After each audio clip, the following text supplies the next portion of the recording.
These legendary axemen defined rock history. Age catches up to everyone. While fans worship their past glory, their current performances tell a different story. These 10 guitar gods can't deliver the magic anymore, but they keep touring anyway.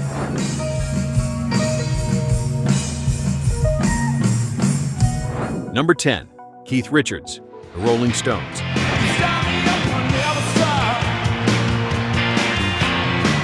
Arthritis doesn't care about your legacy. At 82, the legendary rhythm guitarist just canceled the 2026 European tour, and anyone who caught the 2024 Hackney Diamonds knows why.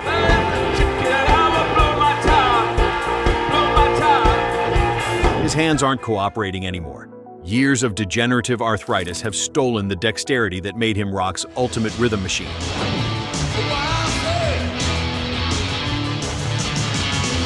He calls it benign, but Munich and Hamburg told a different story.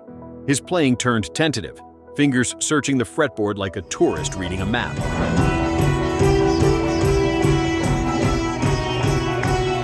His own words reveal everything. When I'm like, I can't quite do that anymore, the guitar will show me there's another way of doing it. Translation? He physically cannot play the parts he wrote 40 years ago.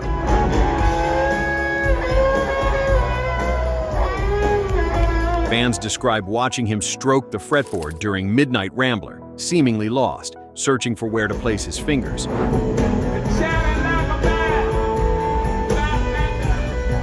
One reviewer called it the worst version I've ever heard. Yet he keeps plugging that Telecaster in night after night while Mick Jagger holds the show together. No colors anymore. I want them to turn black. The truth is simple. Keith Richards defined rock and roll for 6 decades, but Father Time remains undefeated.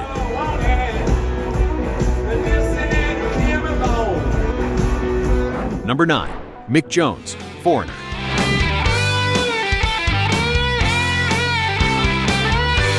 Parkinson's disease doesn't negotiate. At 80, the founding guitarist watched his hands betray him until performing became impossible.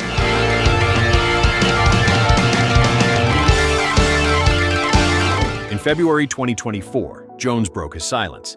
"Several years ago, I was diagnosed with Parkinson's disease," he wrote. "I've always liked to be at my best when performing on stage, and sadly, at present, I find that a bit difficult."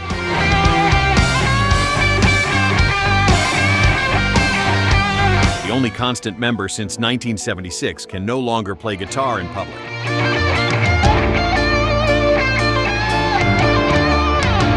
The man who wrote Cold as Ice, Hot-Blooded, and I Want to Know What Love Is, I wanna know what love is. stopped touring completely in 2022. Behind the scenes, tremors made it impossible to nail the precise leads that defined songs like Urgent and Jukebox Hero.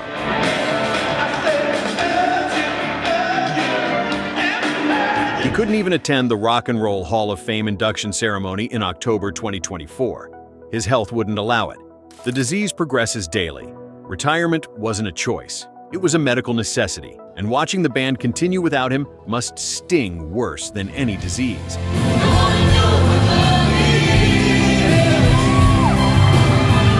Number 8, Carlos Santana.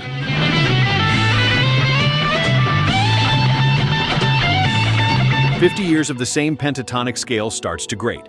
The legendary guitarist brought Latin rhythms into rock during the late 1960s.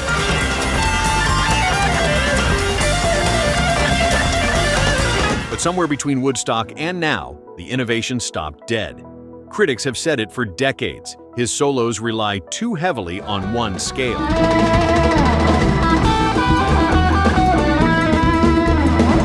That smooth, sustained tone that once felt revolutionary now signals the exact same licks you heard on the last album, and the album before that, and the one from 1998.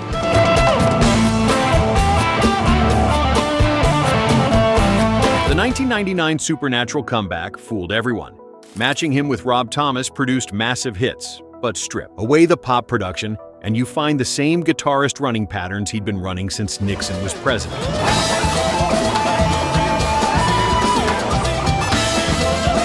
At 77, he continues touring, still making that guitar sing its one familiar song.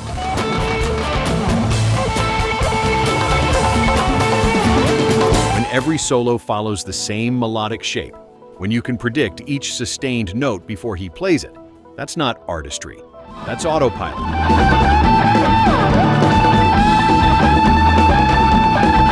Santana should have closed the book after Supernatural. Instead, he spent 25 years proving that muscle memory isn't the same thing as inspiration.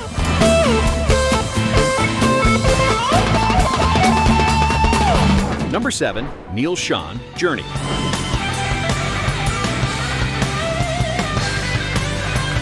At 71, the founding guitarist remains the only original member still standing, but the lineup around him keeps imploding.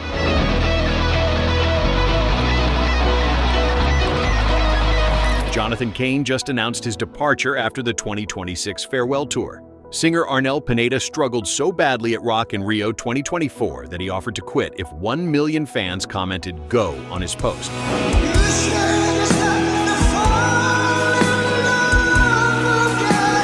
The chaos never stops, and Schon sits in the middle of it, clinging to a band coasting on "Don't Stop Believin'" for 44 years.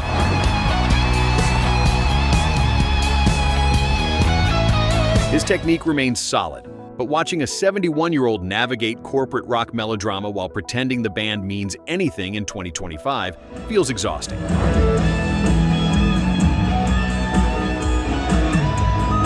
They peaked with Steve Perry between 1978 and 1987.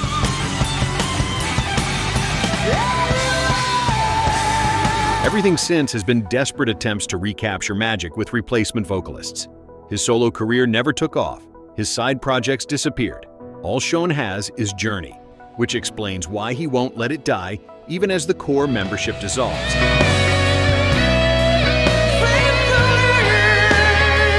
He'll keep playing faithfully until his fingers physically stop working. Talent without dignity looks pathetic.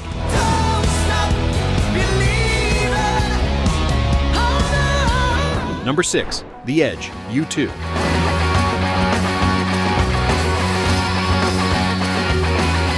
The documentary It Might Get Loud accidentally exposed the truth.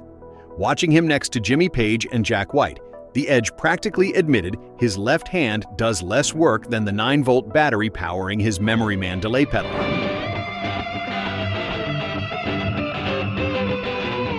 His entire sound depends on effects, on layers of delay and reverb that turn simple single-note patterns into atmospheric soundscapes.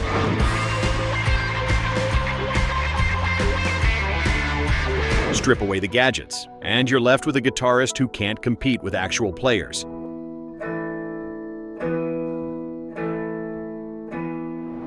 Songs like Where the Streets Have No Name don't require technical wizardry. They require the right combination of effects pedals and studio production.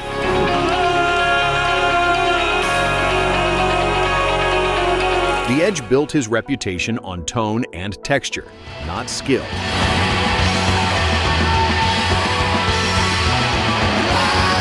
At 63, the problem isn't age-related decline, it's that his reputation was always inflated.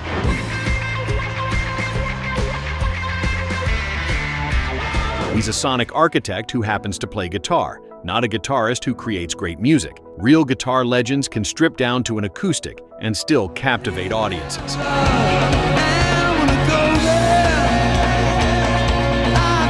The Edge without his pedal board is just a guy struggling to play things that actually challenge his fingers. 40 years of hiding behind effects, and he still won't admit it.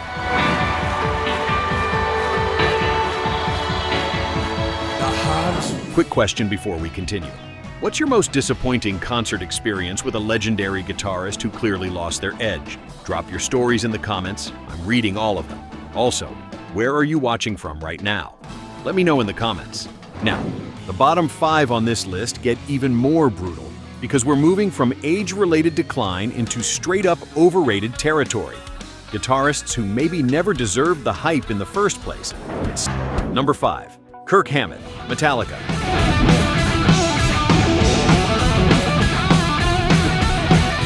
The 62-year-old lead guitarist recently admitted something fans have known for years. "I should be a lot better at playing guitar," he told Metal Hammer.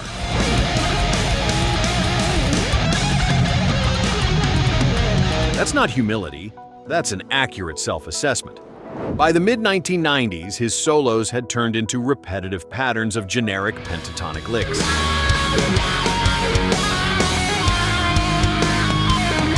What we hear on Death Magnetic and Hardwired is barely listenable.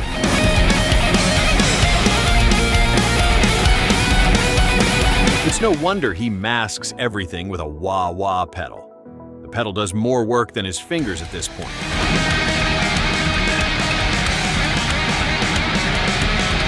His sloppiness became a meme after Boston Calling 2022. He failed the intro to Nothing Else Matters and fell on the floor during the performance.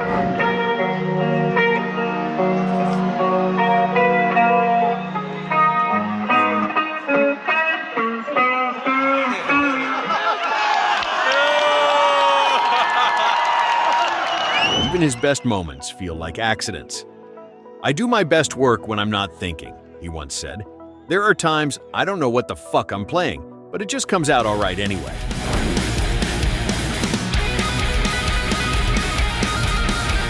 That's not a technique. That's hoping muscle memory saves you.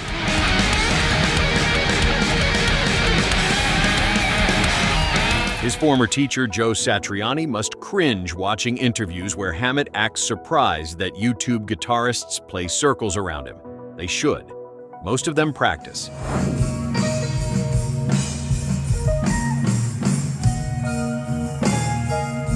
Number 4. Yngwie Malmsteen.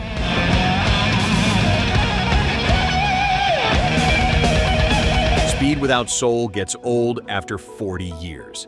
The Swedish shredder built his entire career on one trick, playing classical arpeggios at ridiculous tempos while pretending it equals musicianship.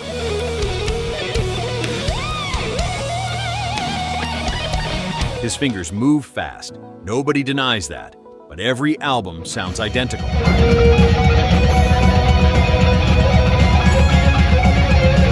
Every solo follows the same harmonic minor patterns.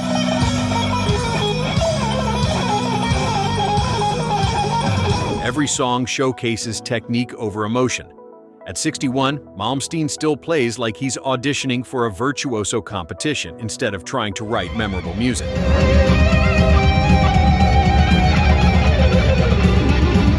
Critics figured this out decades ago. His style is more impressive than truly great. That phrase captures everything wrong with his approach.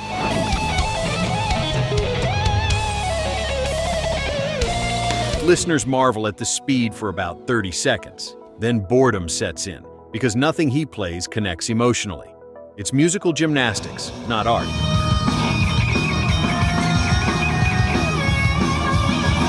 Compare him to guitarists who actually move people, players like David Gilmour,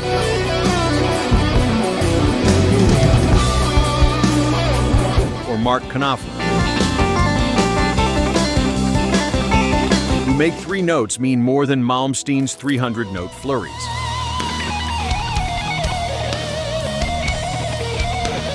The Swedish maestro never learned that restraint and phrasing matter more than velocity. He peaked with Rising Force in 1984.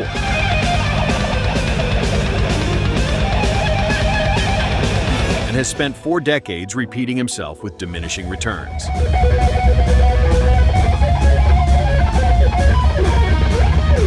Number 3. Slash, Guns N' Roses. December 2024 brought a reality check for the top-hatted legend. A video of his acoustic guitar performance went viral for all the wrong reasons.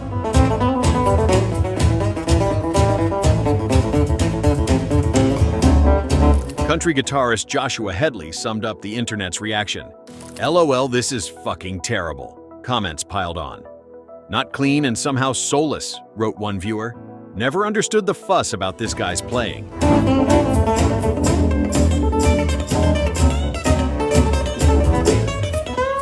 The acoustic disaster exposed what critics have known for years. Strip away the Marshall stacks and Les Paul sustain, and Slash struggles with basic technique.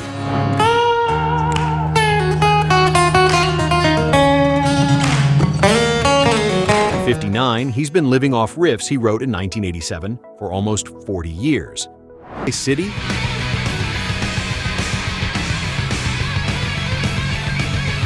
Welcome to the jungle.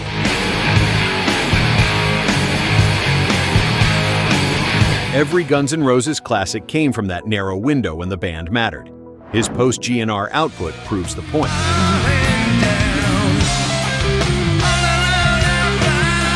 Velvet Revolver had moments, but his solo albums vanished without impact.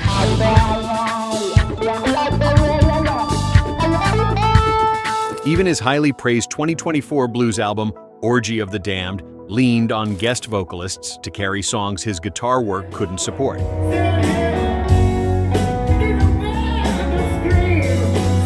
The top hat became a visual crutch, a gimmick that lets audiences spot him from the cheap seats. After 4 decades, that gimmick is all that's left.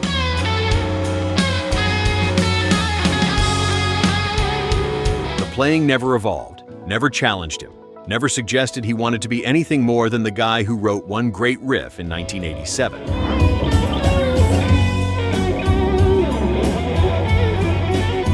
Number 2, Zakk Wylde, Black Label Society.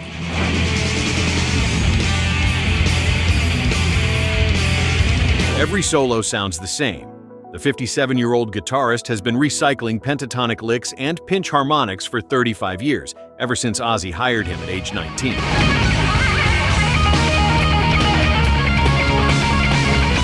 That's where he peaked. His work on No Rest for the Wicked showed promise, a young player with chops and aggression.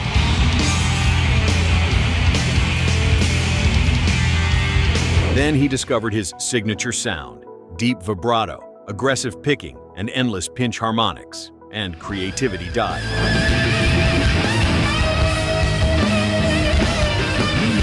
Every Black Label Society album delivers the same formula: heavy riffs drenched in gain, solos that wander through predictable blues scales, and enough pinch harmonics to make your ears bleed.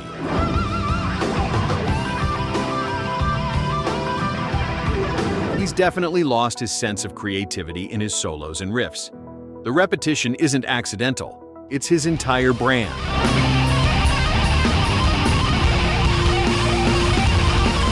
Fans know exactly what they're getting, which explains why he's never broken through to that next level. His sound became predictable decades ago. Pride and Glory in 1994 hinted at versatility.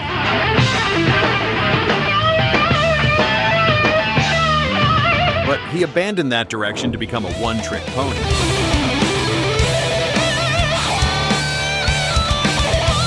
Now he tours endlessly, playing the same licks to the same crowds who apparently never get tired of hearing identical pentatonic runs over chugging E-string riffs.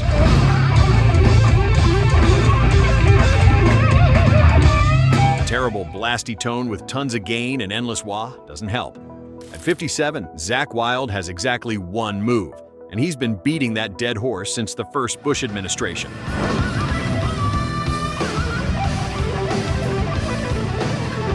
Number 1, Jack White, The White Stripes.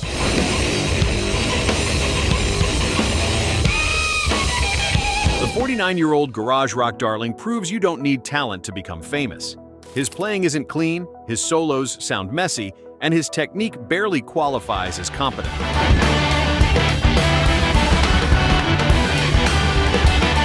But the White Stripes' stripped-down aesthetic masked his limitations perfectly.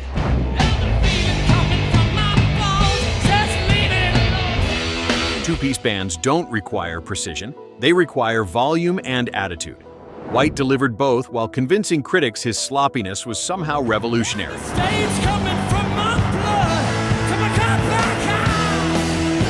It wasn't. It was just sloppy playing marketed as raw authenticity.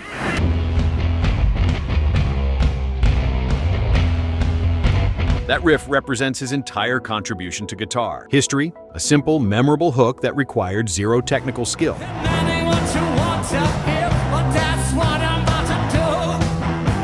Everything else in his catalog pales in comparison. His work with the Raconteurs and Dead Weather showed he couldn't elevate his playing even with better musicians surrounding him.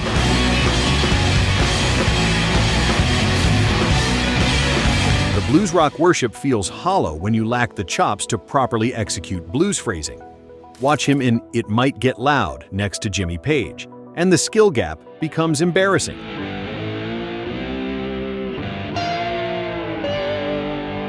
Developed no additional skills, grown in no meaningful direction as a musician.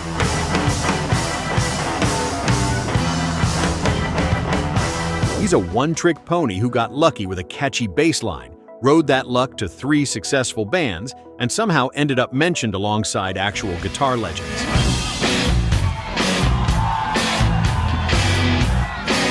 The fact that he's the youngest person on this list makes it worse. He has no age-related decline excuse. This is just his actual skill level, and it was never good enough to justify the hype. I'm going to Wichita!